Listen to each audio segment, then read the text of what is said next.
Como é que a crise está impactando o dia a dia das pessoas e quais são as alternativas para a retomada do crescimento? Talk show gravado na Livraria da Vila, do Shopping Pátio Higienópolis, na segunda-feira, 16 de maio. Uma boa noite à plateia que nos acompanha aqui na livraria. Só lembrando que vocês também podem participar, basta encaminhar a pergunta para o promotor da CBN, que ele traz aqui para a gente fazer para os nossos convidados. Carlos Alberto Sardenberg é âncora do programa CBN Brasil e comentarista econômico da CBN, do Jornal das 10 e do Jornal da Globo. Também escreve no jornal O Globo às quintas-feiras. Boa noite, Sardenberg. Boa noite, Luz. Boa noite. Luiz Gustavo Medina é formado em Finanças no INSPER e trabalhou 14 anos no mercado financeiro. É autor dos livros Investindo em Ações, Investindo Sem Erro e Investindo no Futuro. Participa da CBN no programa Fim de Expediente e dos quadros Hora de Expediente e Call de Abertura, este último com Carlos Alberto Sardenberg e Alexandre Schwartzman. Boa noite, Medina. Boa noite. Bem, a primeira pergunta, eu acho que não é só a minha pergunta, mas a da maioria das pessoas que está aqui, é a gente tentar entender como é que chegamos ao ponto que nos encontramos na economia brasileira. Durante os 2 governos de Lula, o Brasil parecia estar numa lua de mel com o mercado, tanto que a presidente Dilma Rousseff foi eleita na esteira da popularidade do ex-presidente. E quando é que as coisas começaram a dar errado, Sardenberg? Bom, boa noite a todos, Débora, Teco. Eu acho que as coisas começaram a dar errado no segundo mandato do presidente Lula, quando ele, logo depois da crise, 2008, 2009, quando ele se sentiu seguro o suficiente para, como eles diziam, fazer do nosso jeito. No primeiro mandato, tinham feito uma política bastante conservadora, bastante clássica, mantendo os padrões da responsabilidade fiscal, e a partir do segundo mandato, já se sentindo seguro, porque, em outras palavras, a prática da política econômica do primeiro mandato, a gente verificou depois, não foi por virtude nem por escolha, mas foi por medo da reação do mercado, da reação da economia, e a partir do segundo mandato foi sendo introduzido devagarzinho isso que a presidente Dilma explicitou e que é a nova matriz econômica.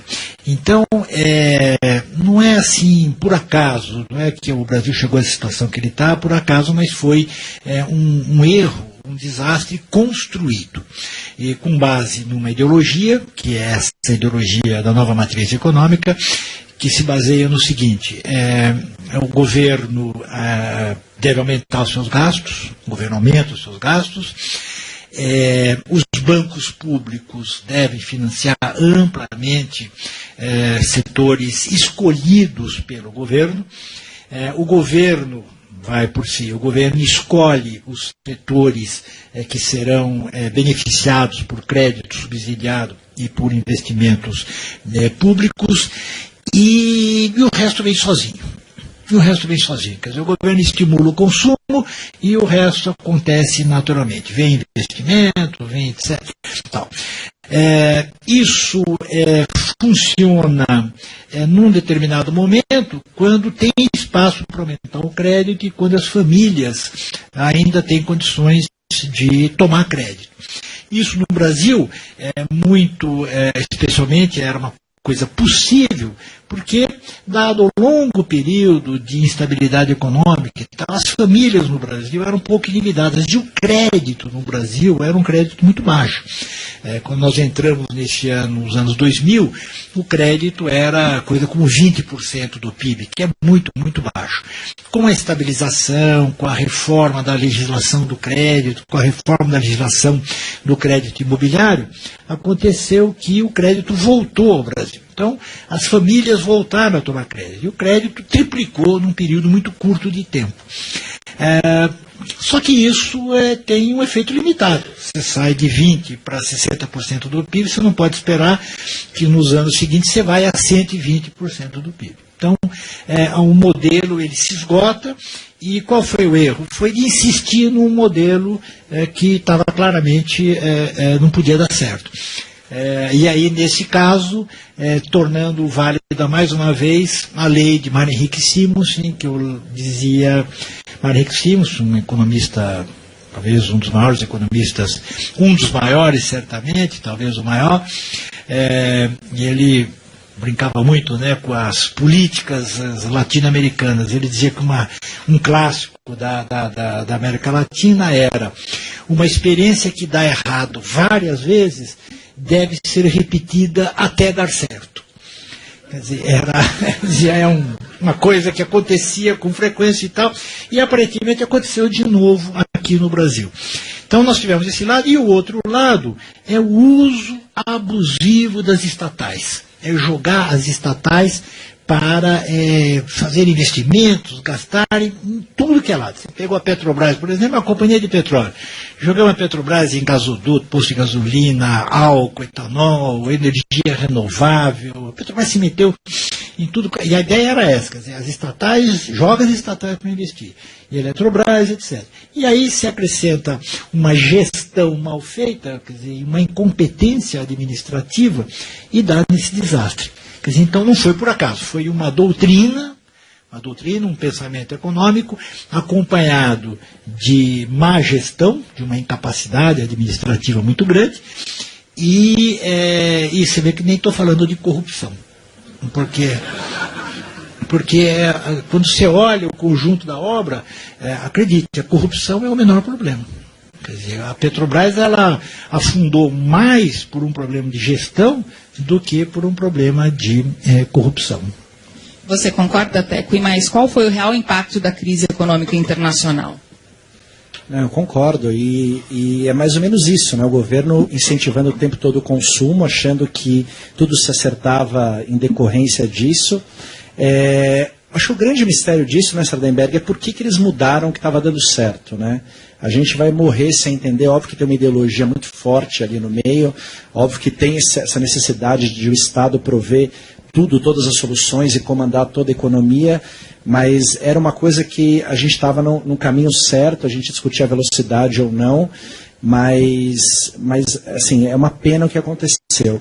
A crise internacional atrapalhou muito pouco o Brasil, atrapalhou 2009, né? E o Brasil foi um dos países que menos sentiu a crise, talvez até porque tenha sido um dos que menos participou da festa, mas em 2009 o PIB caiu 0,1, para 2010 crescer 7,5, e aí, corroborando o Sardenberg fala, eu acho que esse é o momento crítico, né? O último ano do governo Lula, o país cresce 7,5%, que é uma China, e te dá a carta branca para você fazer tudo aquilo que você acha que precisa fazer, se preocupando muito pouco com o impacto, se preocupando muito pouco com o futuro.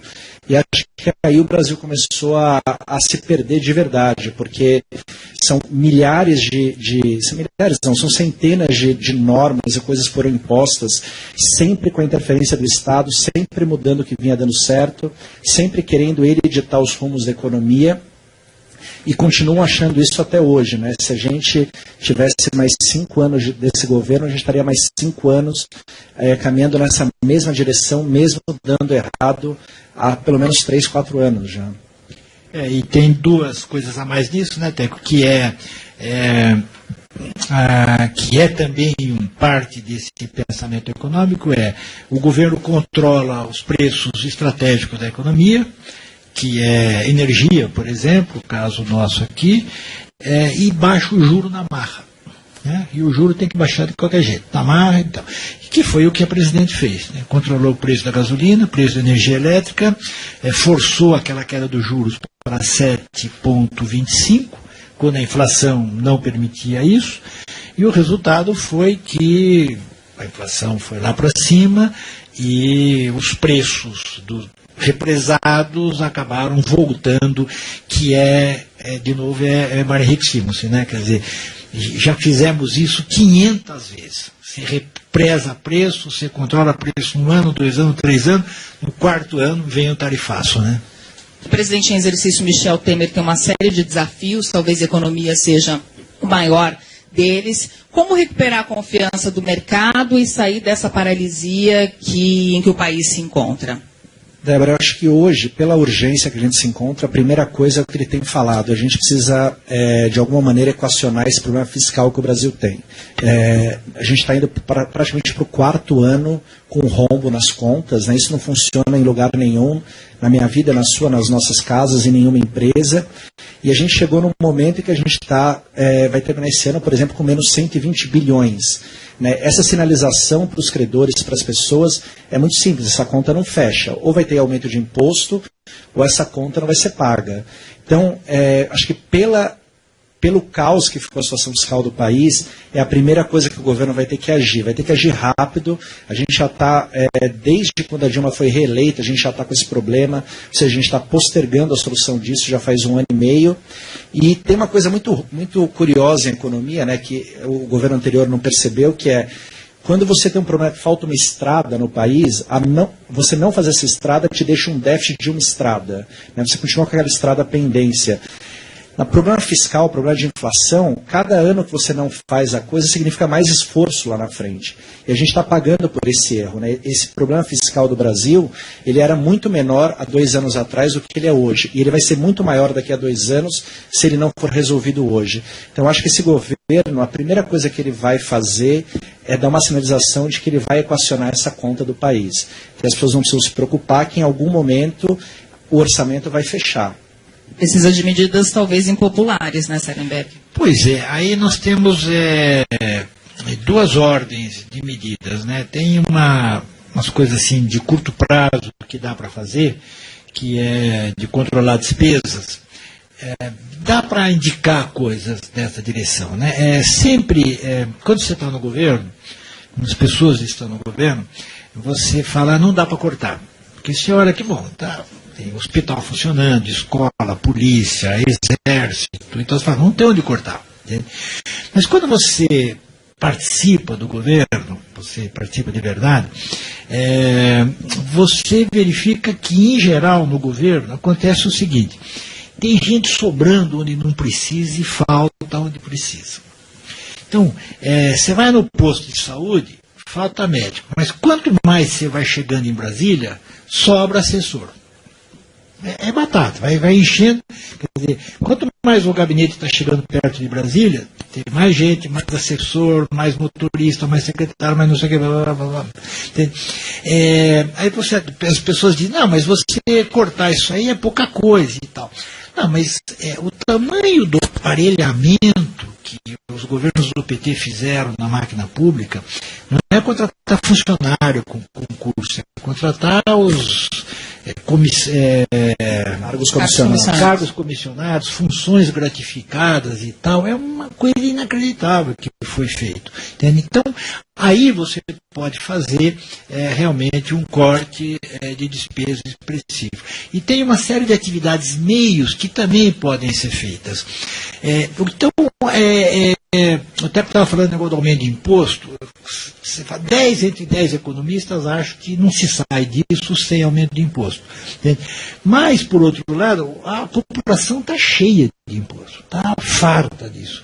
E quer o quê? Quer que o governo, pelo menos, demonstre alguma coisa antes de pedir mais imposto. E eu estou achando que eles vão pedir mais imposto por aquela via até da desoneração. Quer dizer, o ministro Manteiga veio fazendo aquela série de desonerações de impostos sobre a folha de pagamento, um monte de setores da economia. Escolhida assim meio a olho e sem cálculos, né? Porque eles diziam, não, eu vou reduzir esse imposto e vou cobrar o imposto sobre o faturamento. E foi tudo nas coxas, não fizeram conta nenhuma, e acabou acontecendo que deu uma perda de receita muito grande. Então, isso aí o governo pode fazer sem criar muito caso. Ele tira as desonerações. Isso ele tentou fazer ano passado. Né? Isso era uma das coisas que o Joaquim Levy tentou fazer ali na estaca zero, e aí faltou congresso, faltou apoio do partido, né? Faltou apoio da presidente, mas isso tem que fazer amanhã. Né? Isso dá dinheiro.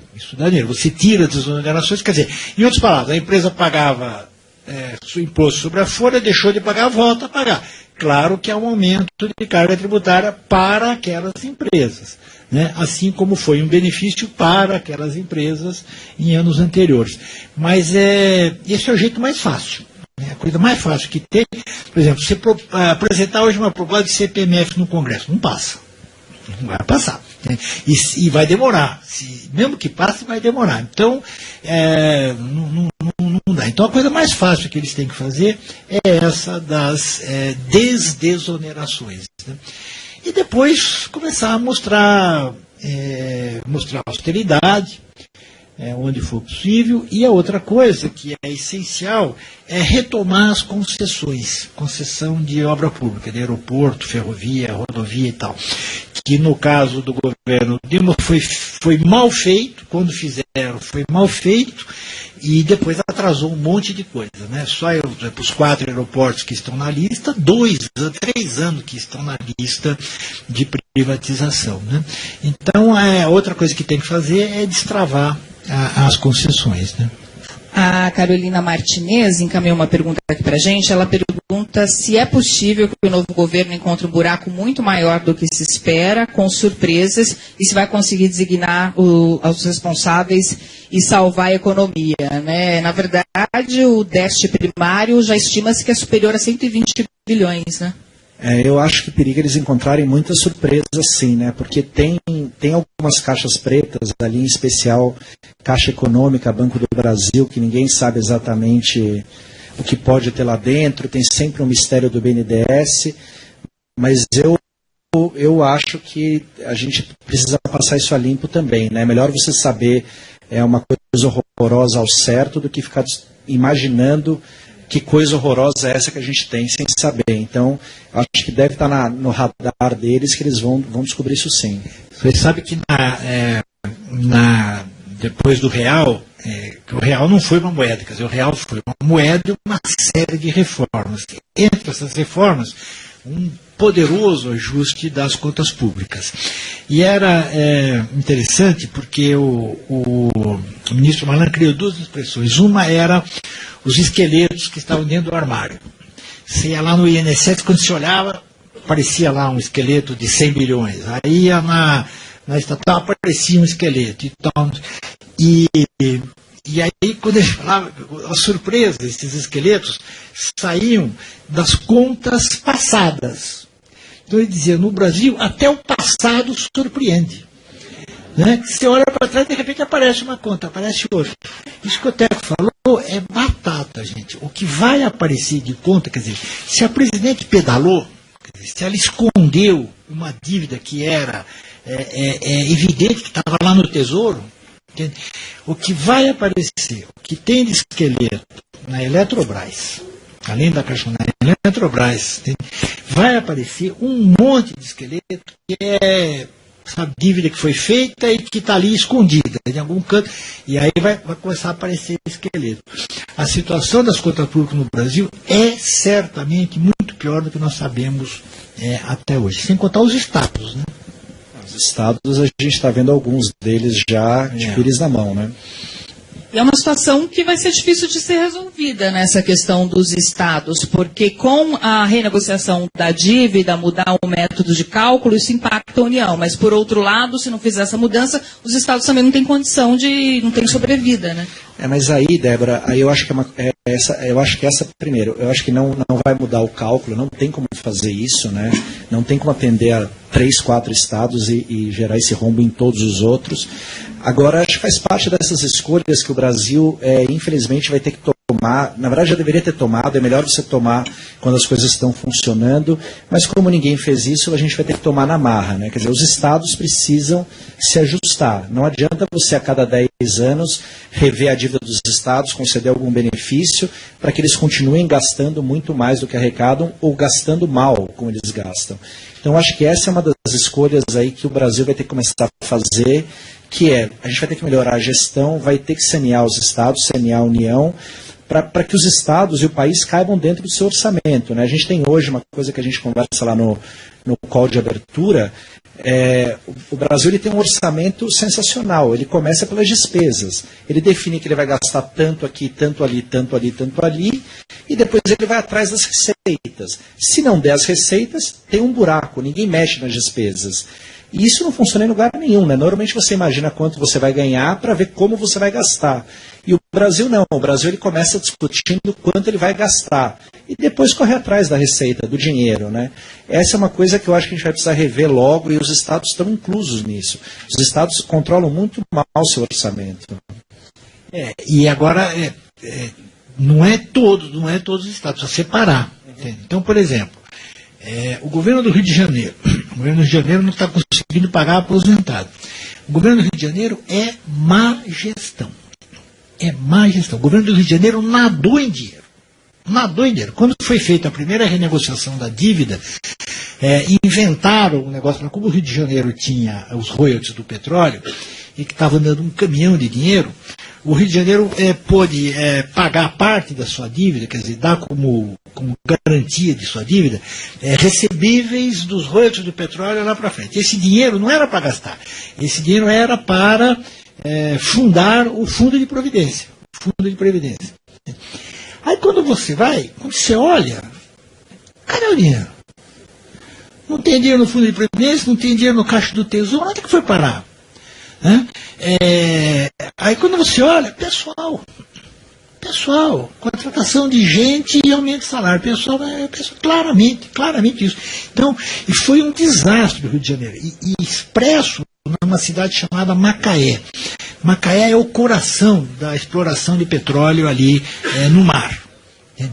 E ali está a sede da Petrobras, ali você vai no aeroporto, lá é assim, uma coisa de uma frota de 50 helicópteros, aquela coisa toda e tal. As plataformas de petróleo estão logo ali. Uma cidade porcaria. A cidade que mais ganhou com o royalty de petróleo. Uma porcaria de cidade. E a mesma coisa do Rio de Janeiro. Então, não é verdade que os governos estaduais, São Paulo está arrumadinho, Espírito Santo está arrumadinho, Santa Catarina está arrumadinho. Eles estão brigando lá no negócio da dívida, mas você olha lá, Santa Catarina está tudo em dia, tá salário certinho, não tem problema nenhum. Então você tem estado no Brasil que está ferrado, como o do Rio de Janeiro, Rio Grande do Sul, mas é tudo má gestão. Não é problema estrutural, não. É má gestão desses governos, de alguns governos. Eles estão ferrados, estão com má gestão, mas ao invés de olhar para dentro e resolver o problema da gestão, vão buscar dinheiro em Brasília. Vão buscar dinheiro em Brasília, né? Então, essa conta precisa acabar, né? Exatamente. Tem uma pergunta aqui do Josafá Ferreira Primo. Ele quer saber se o governo vai precisar aumentar juros em todas as economias inteligentes pelo mundo. A tendência é baixar os juros. Quem é que está certo? Pergunta o Josafá. Não, os juros não vão subir mais, né? Os juros teve um risco ali no começo do ano, mas agora a gente está na contagem regressiva para corte de juros. Alguns acham que é julho, agosto, com certeza no segundo semestre vai começar assim que a inflação der mais uns 2 passos para trás, que eu acho que é julho, agosto, que a gente vai ver essa inflação em 12 meses ao redor de 8 e pouco. Ali eu acho que começa o corte de juros, até porque para frente a inflação do ano que vem está meio ancorada ali nos 5,5. Acho difícil que com essa recessão mude muito isso, né? Isso é mais um dos exemplos, né, de como esse desastre da economia brasileira conseguiu ser construído assim, né? Porque se os juros estão tão altos, a inflação não podia estar alta, não é? E se a economia está em recessão, não podia ter inflação. Então, se tivesse inflação, porque a economia devia estar aquecida, a economia está em recessão. A economia está em recessão e assim mesmo tem inflação. A inflação está alta e os juros estão altos e assim mesmo tem inflação. Quer dizer, é tempestade perfeita, né? É uma crise feita por profissionais, né? Não é qualquer um. Não é qualquer um. Se você tentar fazer isso em casa, você não consegue, não.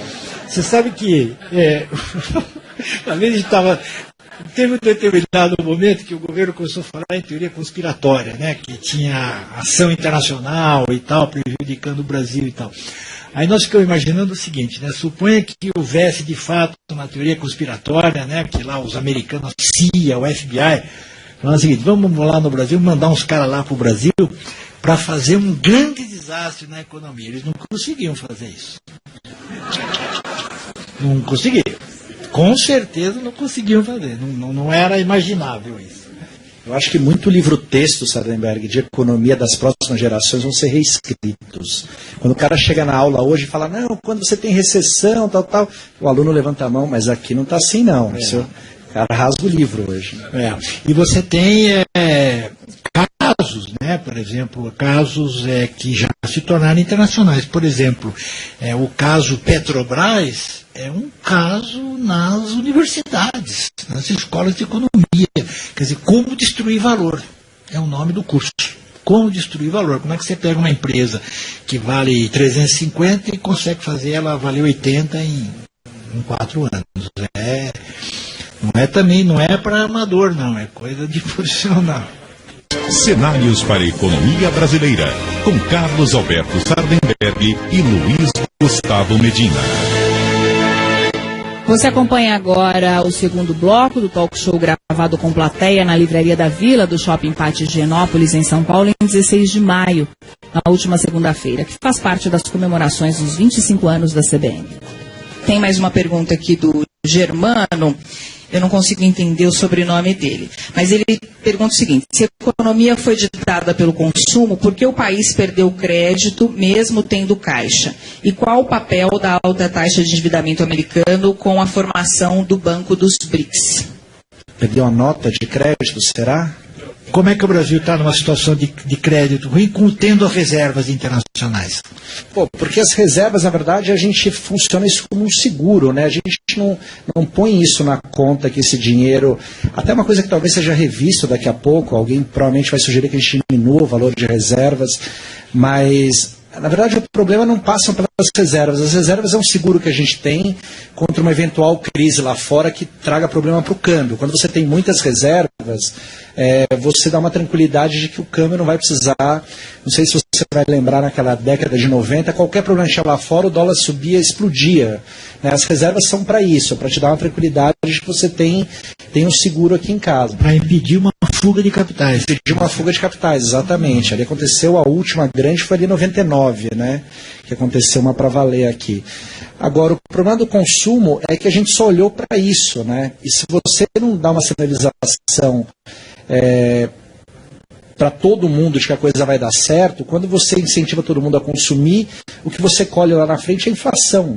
Porque não tem as pessoas produzindo, as pessoas não estão tão confiantes com isso, você gera esse desequilíbrio no país. O que a gente conseguiu com essa onda de consumo, você citou várias coisas que estão acontecendo no Brasil, desde corte de juros até crédito via banco público, via BNDES, é sempre na ótica do tipo, vamos incentivar o consumo, que a demanda vem atrás. Só que a demanda não veio. E a demanda não veio, a gente colheu uma tonelada de desequilíbrio e inflação. Ele só vai levar o microfone para você, para que a gente possa ouvir, para que todo mundo possa te ouvir. Tá, um pouco mais adiante. Na crise de 2008, o presidente Barack Obama brigou com o Senado e o Congresso americano para aumentar a dívida americana em $1 trilhão. Ela foi de 7 para 8.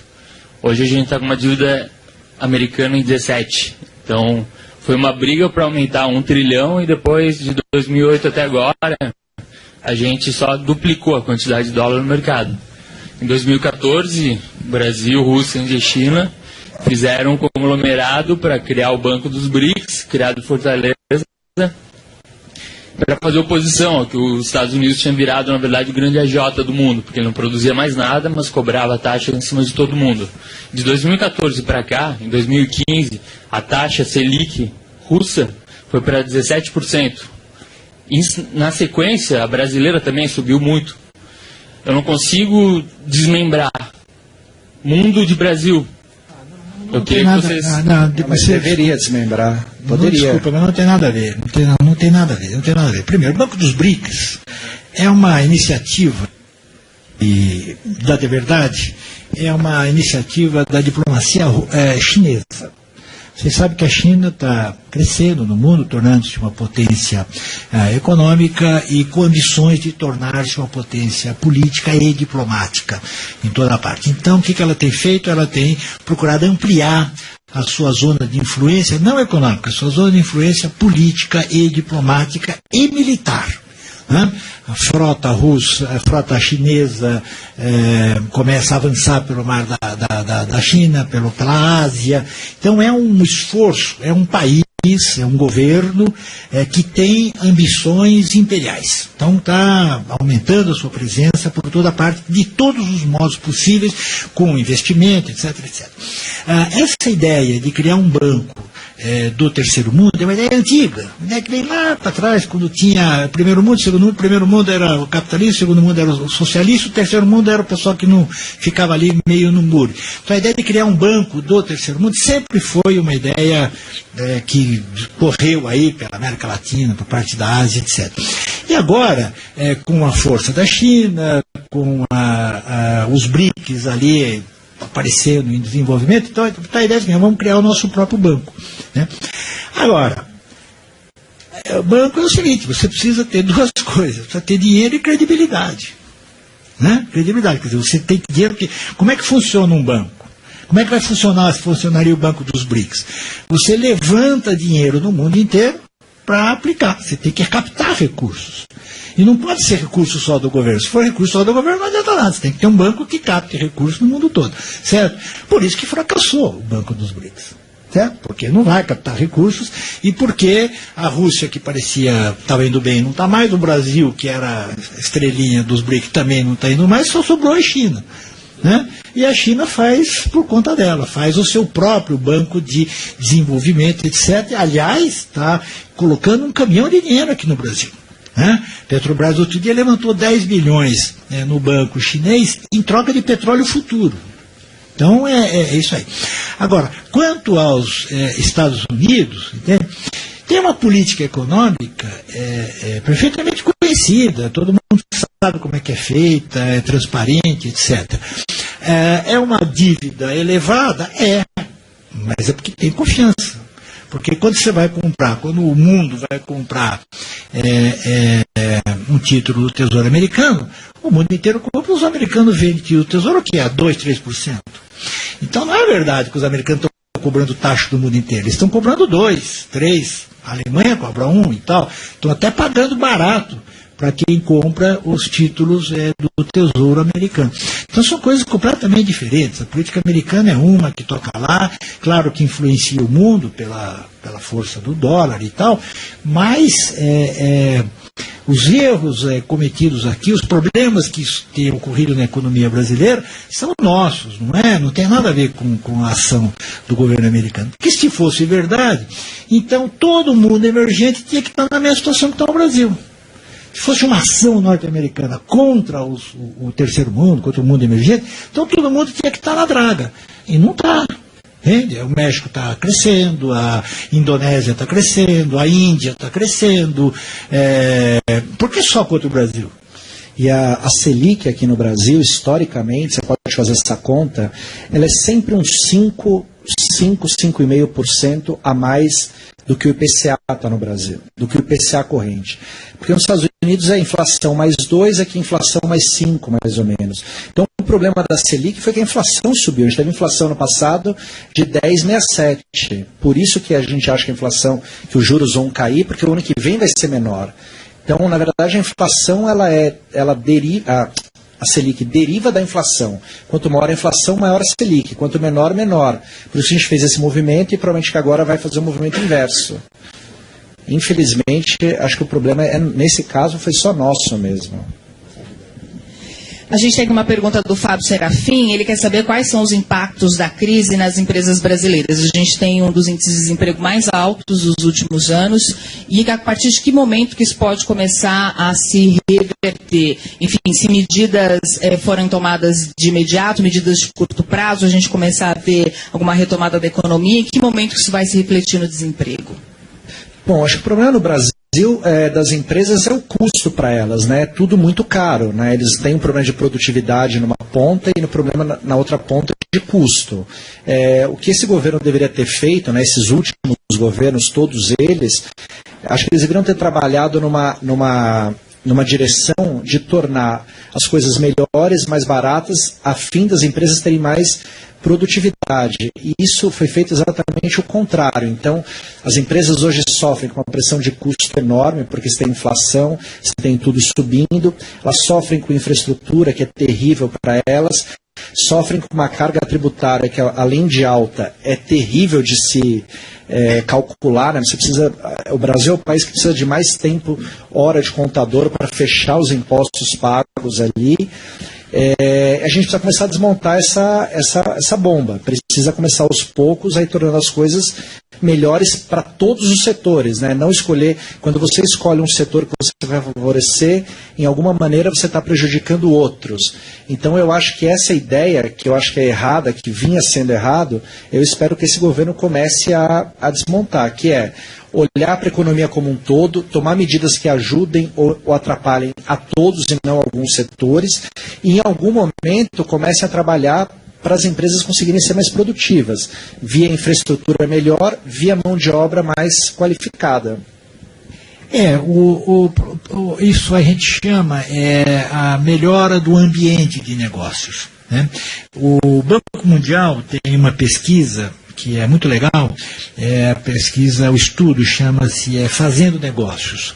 Vocês podem ir lá na página do Banco Mundial, tanto na página em inglês como na página em português, procura lá, Fazendo Negócios, Doing Business, e tem lá uma pesquisa que é muito legal. Eles pegam 10 itens que afetam. A ideia é a seguinte: verificar se num determinado país o ambiente de negócio é favorável ou hostil ao investimento privado. Essa é a ideia principal do negócio. Então eles selecionam 10 pontos e começam a medir. Então, primeiro ponto, abrir uma empresa, né? Segundo ponto, contratar pessoal. Terceiro ponto, pagar impostos. Mas, por exemplo, não é quanto de carga tributária. Não é quanto de carga tributária, é o trabalho que a empresa tem e o custo que a empresa tem para pagar os impostos, né? Então é o contador, o quanto gasta para manter a contabilidade em hora e tal, não sei o quê. E aí, abrir uma empresa, por exemplo, com quantas autoridades você fala para abrir uma empresa? Quantos registros você tem que obter para abrir uma empresa? Quantos contratos você tem que registrar para abrir uma empresa? E quanto custa isso? Aí você fala, mas como é que compara isso com a empresa no Azerbaijão? É fácil, você pega o custo e mede pela renda per capita.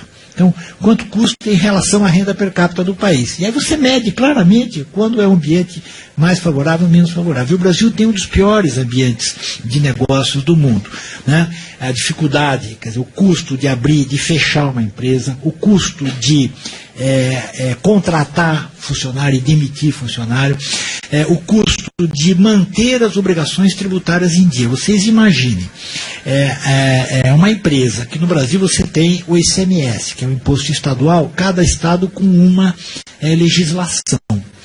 Então você imagina uma empresa que vende no Brasil inteiro. Ela vai dar nota fiscal para o Ceará, para Fortaleza, para o Paraná, para o Rio Grande do Sul, e cada nota fiscal é uma legislação diferente, recolhe de um modo diferente. É um inferno.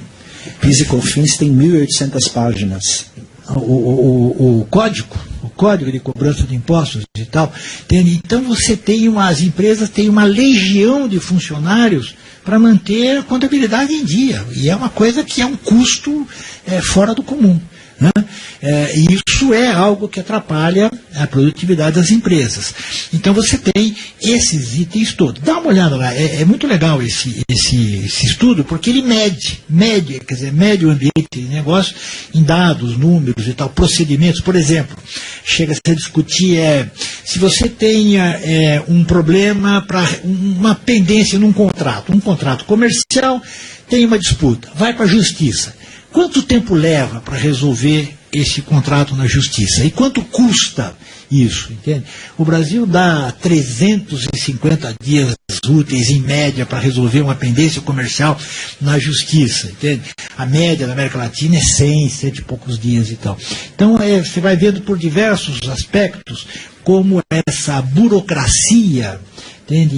E essa legislação complexa, em tudo que é lado, como isso atrasa o desenvolvimento do país, porque atrasa a atividade das empresas, né? As empresas ficam amarradas e gastam boa parte da sua energia e do seu investimento na atividade que não é a principal. Quer dizer, não é produzir automóvel, o cara gasta grande parte da sua energia e do seu custo não construindo automóvel, mas ali lidando com a contabilidade, com o imposto, com o meio ambiente, com o fiscal do trabalho, com o fiscal do INSS, com o fiscal de saúde e assim por diante. Né? Legislação trabalhista no Brasil, todo mundo sabe que é uma complicação dos diabos. Né? Então, esse de fato é um grande problema que tem no país e que tem que ser dirigido, tem que ser atacado. A ideia é facilitar a vida de quem quer ganhar dinheiro honestamente no país, trabalhando. Voltando aqui só aos desafios, os grandes desafios do novo governo, do governo provisório, tem uma pergunta do Danilo Camilo.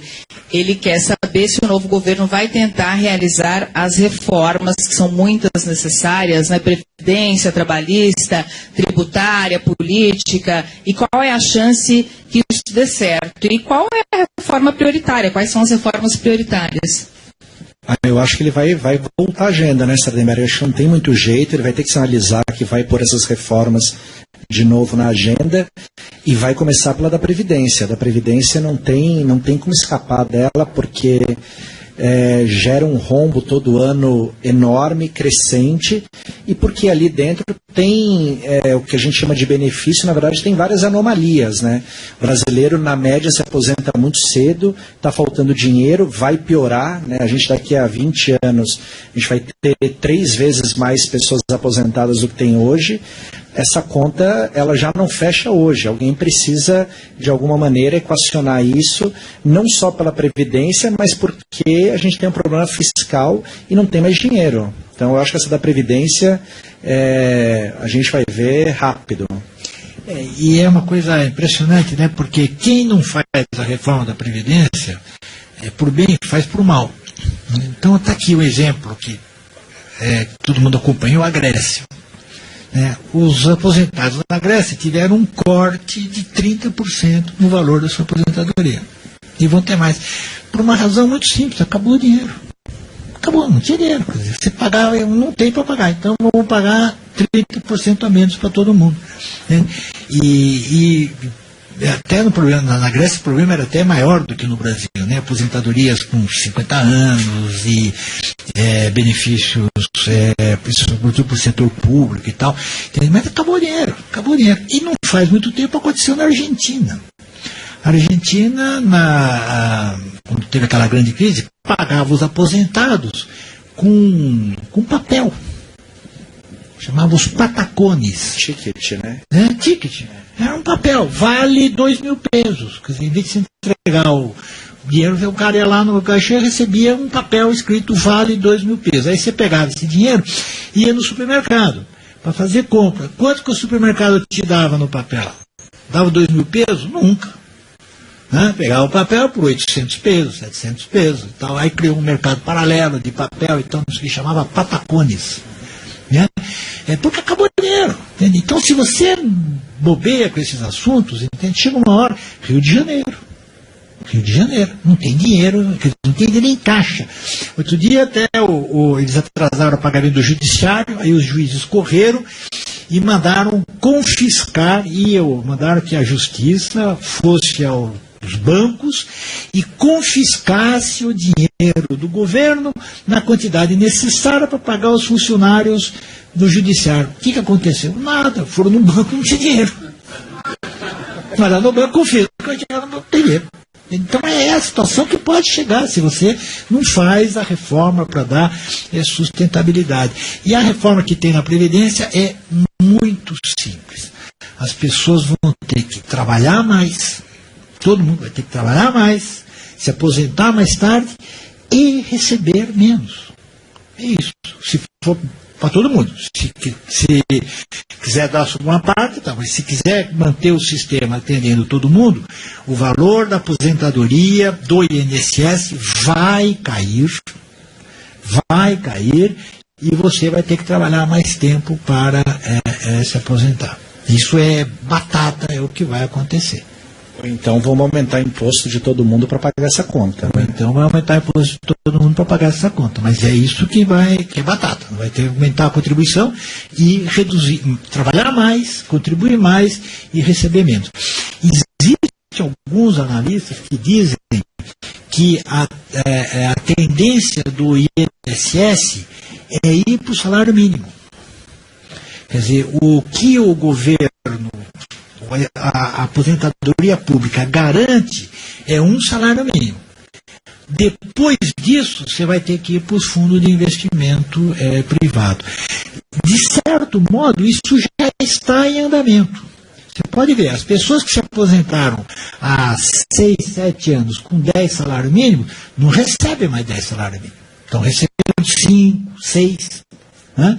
E a tendência é encurtar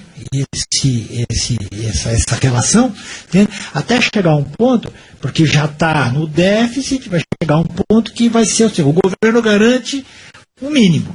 Não precisa ser um salário mínimo, mas o governo garante R$ 1.200. Dali para frente, você vai ter que se virar no fundo privado. É isso que vai acontecer, por bem ou por mal. Né? E quando você fala por mal, o que é esse por mal exatamente? Porque existe uma dificuldade muito grande, né? Já se faz a reforma da Previdência, tem a grita das centrais sindicais, que inclusive formaram um grupo de trabalho para poder discutir esse tema, a questão dos direitos adquiridos. Não é uma coisa fácil, simplesmente vou fazer e isso vai passar. Então, vou esperar chegar a que ponto para realmente se tomar uma decisão que faça uma reforma como ela deve ser feita? Não, eu acho que vai passar, Débora, de alguma maneira vai ter que passar por conta disso que o Sardenberg falou. É um problema que não tem solução. As pessoas antes, elas tinham muito mais filhos, né? Então você tinha mais pessoas trabalhando para pagar o aposentado e as pessoas morriam. Né? Elas pararam de morrer com 65, quebrou o sistema, né? Não, o sistema era assim, você contribuía até os 60, morria aos 65, seguia o jogo. Essa história da pessoa viver até 80, 85 e ter menos filho, que também parece que não tem mais volta, acabou com o sistema. Então, as pessoas vão ter que se aposentar mais tarde, porque essa conta não está fechando, né? E não tem muito jeito. E isso, o Sardenberg falou uma coisa que é importante. Esse é o tipo de coisa que, quanto mais você adia, pior fica lá na frente. E quando você olha no mundo inteiro, estão fazendo isso porque essa conta não fecha para ninguém. Todo mundo está vivendo no mundo inteiro mais, né? Esse mesmo problema, né? De viver mais e ter menos filhos. Então você tem menos gente trabalhando para contribuir. Porque como é que é o nosso sistema? Quem está trabalhando paga uma contribuição e esse bolo paga os aposentados. Se você tem menos gente trabalhando e mais gente aposentada, não fecha a conta, claro. Tem menos gente contribuindo e mais gente recebendo, não vai dar certo essa conta. Né? Agora, a Débora pergunta, como é que você faz isso por mal? Começa por você fazer isso na sacanagem, começa, por exemplo, não corrigir as aposentadorias. Você não corrige, você começa a roubar.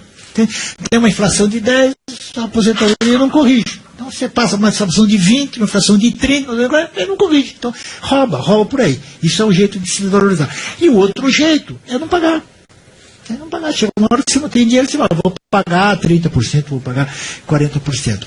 Agora, isso de que as reformas são difíceis e que o Brasil não consegue fazer reformas, é falso.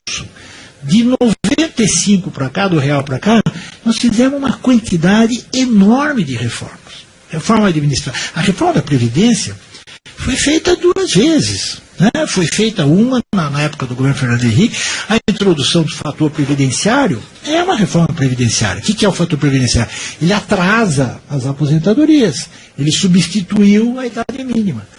Então foi feita a reforma, passou no Congresso. O Congresso votou uma reforma da Previdência, votou depois um outro pedaço no governo do Lula. E por que vota? Porque fica na cara que tem que votar para as pessoas. Então as reformas, o problema no Brasil é que as reformas só saem quando é desesperadoramente só na crise, né? Só no... Exatamente. Então, e aí você faz, na crise faz já mais tumultuado, mais atrapalhado e tal. Mas também é difícil você também querer fazer reforma quando está indo tudo bem, né? O Roberto Cerqueira pergunta qual a avaliação de vocês das primeiras declarações, entrevistas do ministro da Fazenda, Henrique Meirelles. Ele falou com a Miriam Leitão, né? falou ontem também ao Fantástico, e as declarações do presidente em exercício, Michel Temer, se existe uma tentativa de popularizar os termos técnicos por parte deles, existe uma tentativa de aproximação das pessoas, e, enfim, os nomes que já foram anunciados, principalmente na área econômica, que é a área de vocês, qual a avaliação de vocês em relação a isso? Olha, eu achei até agora tudo muito bom. Eu, pessoalmente, gostei muito da equipe econômica. Acho que ela tem duas coisas que faltaram às últimas equipes econômicas, que é o diagnóstico correto e o apoio do presidente, né? Acho que com o Joaquim Levy, por exemplo, ele sabia o que precisava fazer, tinha urgência em fazer, mas não tinha apoio dentro do próprio partido da presidente ali. Então, eu acho que a gente está num bom caminho. Eles têm um sentido de urgência, sabem o que precisa ser feito agora, o que pode ser só sinalizado para ser feito depois. E eu acho que eles estão muito preocupados. Toda a fala do Meirelles, né, Sardenberg, ele fala muito de confiança e expectativa. Então ele sabe o recado que ele tem que dar para todo mundo para fazer essa roda girar para um outro lado, né? O lado que essa roda está girando é horrível, não anima ninguém, você tem certeza que o futuro é pior. Quando você começa a sinalizar que as coisas vão para o eixo, vão ser melhores, você faz essa roda girar para o outro lado e as coisas começam a caminhar, não sozinhas, mas começam a andar na frente, né? Porque tem uma expectativa de que as coisas vão melhorar. Eles estão na conversa, né? Falando, e isso é bom. Né? Falando, explicando, tentando convencer as pessoas, os políticos, a sociedade do que tem que ser feito, né? E falando muito claramente. Achei bom que ele não tenha fugido do tema da reforma da Previdência, né? O Meirelles falou 2, 3 vezes, tem que fazer, vai precisar fazer e tal. E o presidente Temer também falou, vai ter que fazer a reforma da Previdência, etc. Então, estão colocando o conjunto de temas, está assim, bem colocado, e parece que tem gente boa vindo aí, né? Gente muito boa vindo na equipe econômica. Os nomes até agora apontados são muito bons, então sabe o que fazer e parece que juntando gente boa para fazer. Então a chance é boa nesse momento, né? Bem, muito obrigada pela conversa de hoje, Carlos Alberto Sardenberg. Uma boa noite para você. Muito boa noite a todos, boa noite, Débora, obrigado, boa noite, Teco, obrigado a todos.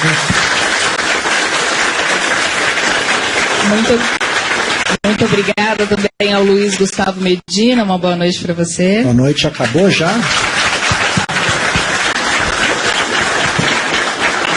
E obrigada à plateia por ter nos acompanhado aqui nessa 1 hora. Só lembrando que este talk show foi gravado na livraria da Shopping Pátio Higienópolis na segunda-feira, 16 de maio.